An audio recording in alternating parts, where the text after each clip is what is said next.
What completely legal substance are you addicted to?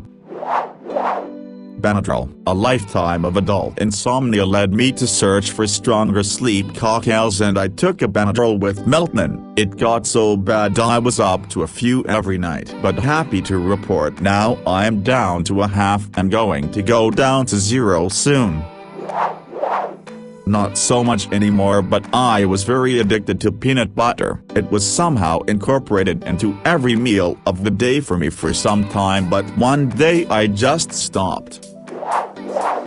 When I had a cold, I used this nasal spray that shrinks the blood vessels in the nose and makes it easier for you to breathe. It is an over-the-counter drugstore item and you don't need a prescription. Once you stop using it, your nose clogs up, or at least it feels like it, because you used to breathe like a superhero for a week. The longer you use, the worse the withdrawals are. I couldn't properly breathe without it, so I ended up using it for almost half a year. Edit: in case someone is interested, I kicked the habit by buying few standard saline, sodium chloride, spray. It's just salt water that helps clean and treat dryness in the nasal passages. I used one for a few weeks, and while I still had serious trouble breathing through my nose, it greatly helped. I also slept in an elevated position with like 3 pillows. It took me almost a month to feel like I was breathing well, but still not as well as I was with the other stuff. Doritos. I was a massive addict. I used to buy a couple whole boxes of them. I used to drive to Frito-Lay's to buy them directly from the factory because was the only places where you could buy this much without people asking questions. What makes me stop was in one occasion I went to a Colmado, is pretty much a 7-Eleven or mini market here at Dom.Trap. Told the guy give me this just on Doritos, was around 800 DPO, which is $14 US. One bag personal bag of Doritos is 25 DPO here. Around 30-something bags of Doritos. The guy looked at me and told me, damn, you just wiped my whole shelf. Now I need to call Frito-Lay's to bring me a couple boxes. I looked at the empty shelf. I was so embarrassed and disgusted with myself. On my way walking home I started to give them away to people. I kept like 3 bags, ate them, and since then I slowly were reducing my numbers of Doritos at weeks for the next couple months. I still love them, but I don't have the impulse anymore. Potato chips, salt and vinegar especially. I can eat entire family bags of them in a sitting. I've been making serious efforts to cut that out lately. I've been chip-free for almost a week. And yet the crisps call to me. Edit: sweet mother of God. This post really exploded. To answer a lot of comments at once, I've been exposed to enough of them that my mouth barely reacts. I don't burn or tingle at all. Worst reaction is sometimes it gets a little dry, but besides that, I built up an immunity to salt, apparently. And here's a fun tip: mix salt and vinegar with dill pickle. They balance each other really well. Oreos. I can knock down a sleeve before looking down. It only stops when the stomach pain sets in, and even if it subsides for a moment, that moment will be filled with an Oreo. Wow, thank you so much for the gold. I didn't expect this to take off. Your replies have been making me laugh for hours. Thank you again. Time. As in staying up late, without any damn reason to. Edit: Christ. I didn't know that this was a problem for so many people. I'd like to add that I also hate napping, which doesn't help my situation, but I always seem to wake up feeling disoriented and scatterbrained. Sweet Baby Ray's Honey Chipotle BBQ Sauce. I had a bad accident as a kid from drinking what I thought was Kool-Aid, but nope. So a very good portion of my tongue and cheeks got scar tissue. Since then I haven't been able to taste a lot of foods. I literally cannot taste most bread, crackers, light soup broths, a few juices, etc. The worst easily is that I cannot taste most red meats, but for some reason, I'm super sensitive to honey and smoky flavors, and that sauce was a godsend. I am no medical doctor, and I don't know how to explain it. But when I use it on something, I not only taste the sauce but can actually taste a lot of foods I couldn't before, so I put it on everything like a weirdo. In the same vein, I also keep a small bottle of ghost pepper hot sauce as well, but mostly for pasta, as Chipotle BBQ doesn't seem to work with most red sauces, but the ghost pepper does. Edit. First award Thai friendo smile. Also, story time. Since you are interested, please mind my grammar. Typing on my phone during lunch break. My mom remarried when I was 5 and my stepdad's family lived in Ensenada, Mexico. My grandmama worked this portable fish taco stand for all the tourists who got off the cruise ships. I remember going with her to the port, seeing this nice jug of what I thought was delicious Kool-Aid or fruit punch. She was talking to some fishermen with my mother next to her, and when her back was turned, I just opened it up and took about 2 or 3 gulps. My mom turns around, swatted whatever was out of my hands and starts screaming at my grandmother in Spanish. A huge argument breaks out. Everyone's freaking out for a good minute before it hits me. Now keep in mind, I'm a little white boy, barely can speak English, don't know a lick of Spanish, and everyone's freaking out. I must have done something bad, but what? And as I thought that, my entire throat, mouth and stomach start burning. I instantly throw up all over my grandmama's cart and the fisherman that came over to grab me. A veritable mixture of half-digested dinosaur chicken nuggets, fries, milk, and blood ruined this guy's shirt. My entire chest is on fire, and then I don't remember anything until waking up with the tube in my mouth on a white bed. I literally had to relearn how to eat over a year and had to take speech therapy courses later on in life because of it. I never asked what it was exactly. My thought was some sort of cleaner or fuel. The cart had a small generator on it for the fryers. It was bright red though and looked like it was in a gallon milk jug. Wish I could give you more details, but that's all I remember. Frown. I'll shoot my mother the question, she may remember better than me. Edit 2. Wow, more awards, thanks. Happy you guys enjoy the story. So my mother believes it was some sort of diesel fuel, but it was kind of cheap and homemade.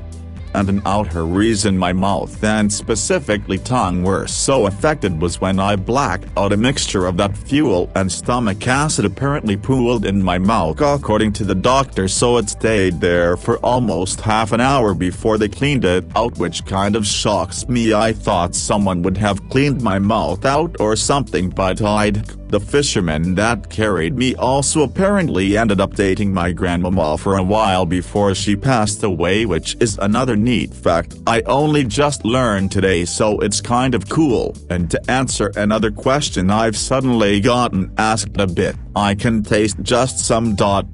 certain tastes I can't. It's tough to put into words because I don't recall enough beforehand to remember. Best way I can think to describe it is like when you walk into a kitchen and smell something cooking and it's supposed to taste how it smells. It's like being able to fully smell the food, but when it's in your mouth it's muted and bland. It doesn't happen to all flavors though. Heavy stews, a lot of fried foods, smoky flavors, and food stuff that uses honey I can taste in a normal fashion, and again smothering food and that sweet baby rays. Edit 3. So wow, thanks so much for the awards and the recommendations. I guess I always just lived with this, never thinking it too interesting, but thanks to all of you I've learned about other potential ways to get some flavor in my life again, as well as learn more about my step family in the process, which has been really cool. I just want to say much appreciated. Smile.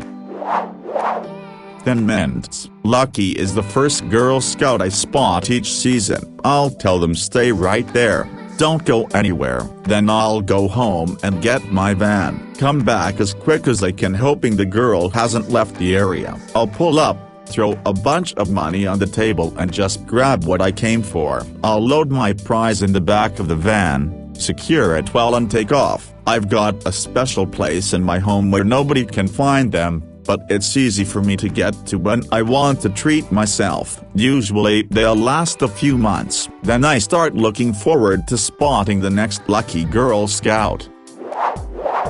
When I was little I was obsessed with salt for no reason. I had too much at one point and couldn't have any for a week. I remember my mom giving me cucumber and my entire family got to have salt, but I couldn't, and so it tasted terrible. Was a depressing week.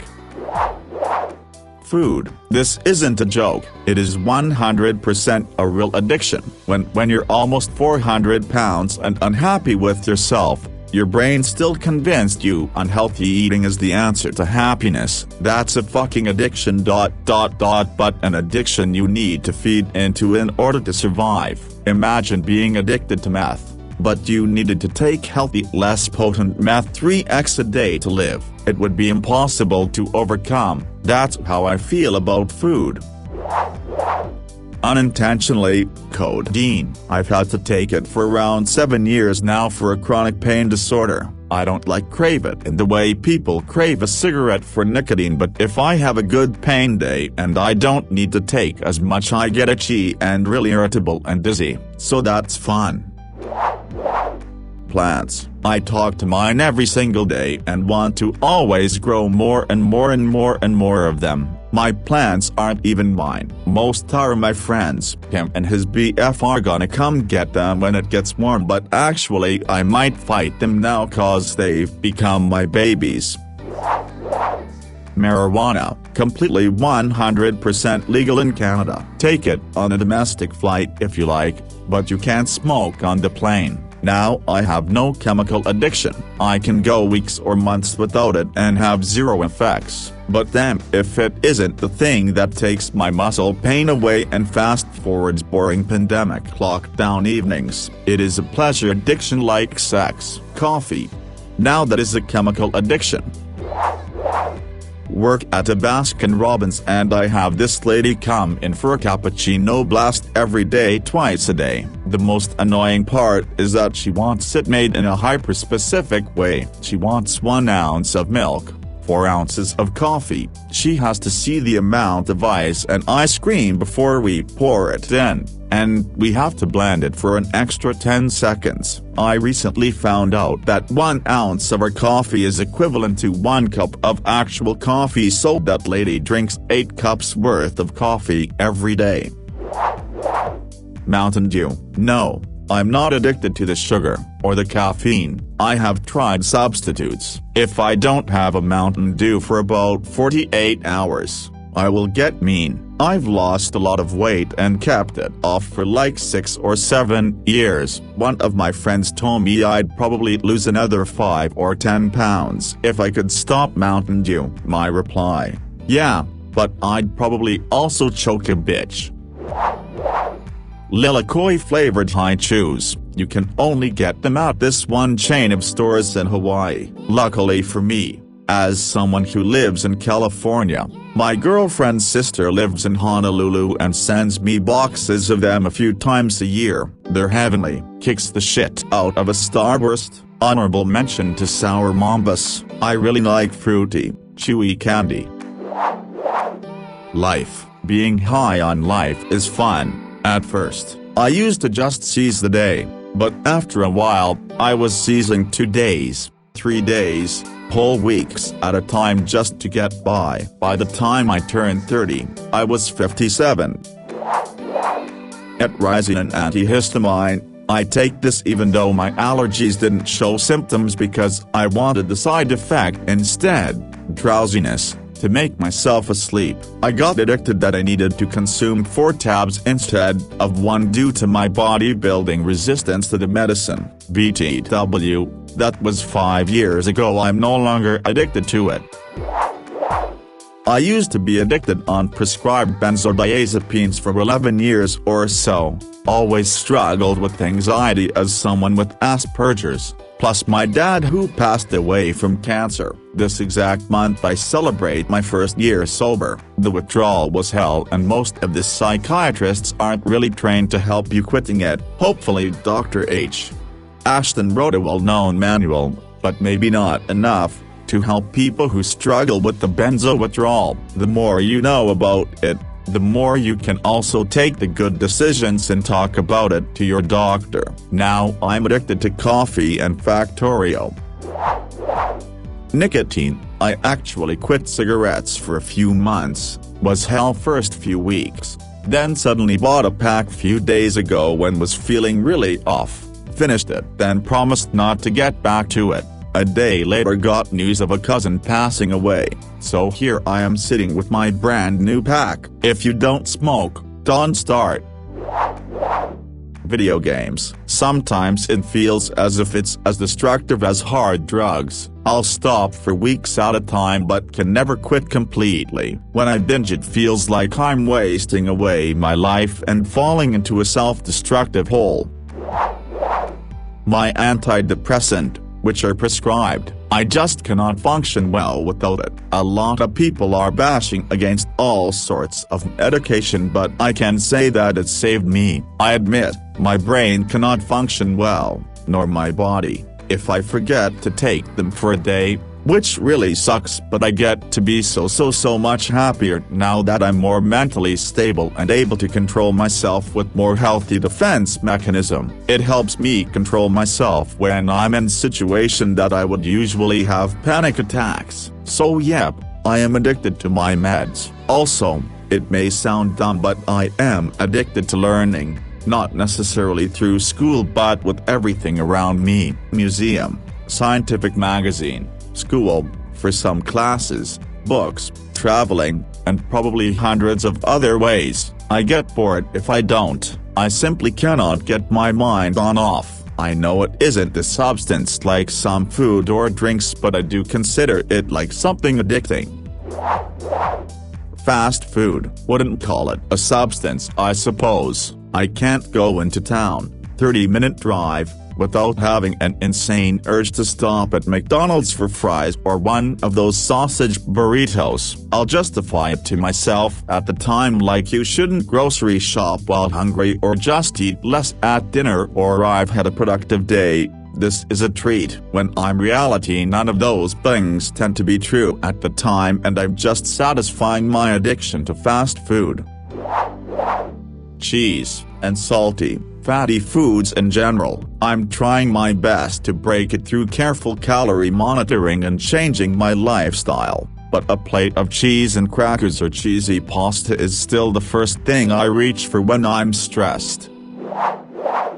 I was addicted to my ex-girlfriend, went through withdrawals and everything. I still get the urge to text her all the time, but I know it's not a good idea. She was my girlfriend and my best friend, so the depression hit hard when it ended.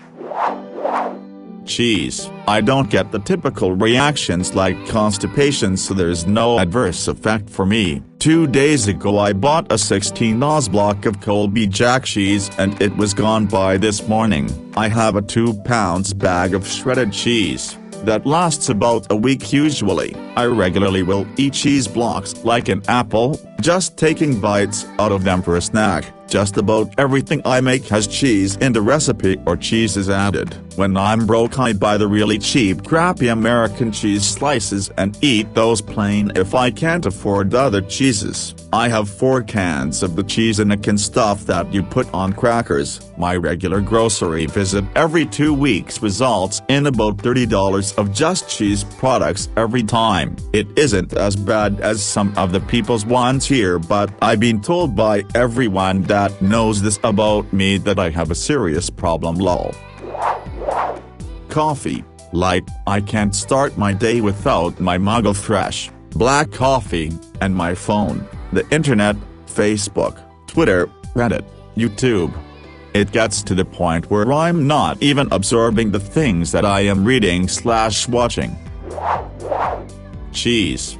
So much so that I have made a career out of it. I work for a high-end gourmet grocer and I'm the lead cheese expert in the cheese department. I've been doing it for nearly 10 years now and it never gets old. I love eating, smelling, touching and cutting cheese. The satisfaction of breaking open a wheel of Parmigiano Reggiano every other day is such a privilege. And just to be clear, I am not a cheese snob.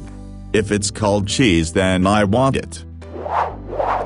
90% of America is addicted to sugar and just doesn't realize it. Some stomach issues have recently forced me to do a sugar cleanse and I just can't go back. Fucking everything in America is filled with sugar and tastes far too sweet. All cereals, most snacks, pasta sauces, even fucking beef jerky.